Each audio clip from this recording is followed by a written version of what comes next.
నాకు బాధ అనిపించిన ఒక విషయం అయితే మీతో షేర్ చేసుకుంటాను. నేను ఒక వంటకం చేస్తున్నాను కదా! అదేంటంటే ఉలవలు ఉంటాయి కదా! దాన్ని పిండి చేసి ఇలా కూరలా చేసుకుంటే చాలా బావుంటది.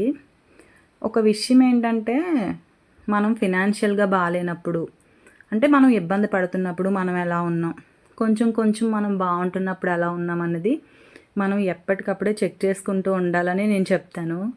ఎందుకంటే వాళ్ళు నన్ను ఇలా అన్నారు, అలా అన్నారు అని మనం బాధపడతాం. అంటే తక్కువగా చేసి మాట్లాడారు అని ఒక్కొక్కసారి గుర్తొస్తాయి కదా! మనం ఇలా చెక్ చేసుకోవడం వల్ల ఏంటంటే, మన వల్ల వేరే వాళ్ళు అలా బాధపడకుండా ఉంటారు. ఇది నా ఒపీనియన్ మాత్రమే.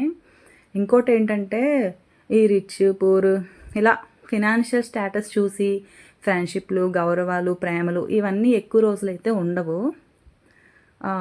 ఇప్పుడు చెప్పేదేంటంటే నేను చెప్పాను కదా బాధపడ్డానని.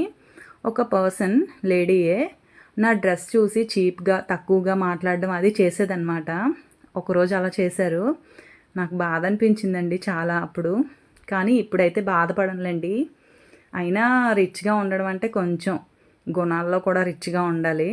నా ఒపీనియన్ ఇలా ఉండాలనైతే. ఆహ్, ఇంకేంటి కొంచెం సబ్స్క్రైబ్ చేసుకోవచ్చు కదా! అంటే రిచ్‌గా ఉండాలి, పూర్ అని కాదు. అంటే కొందరు అలా చేస్తారు కదా! ఏదో స్టేటస్ ఉన్నట్టు చూపించి జనాల్ని ఆళ్ళ కోసం.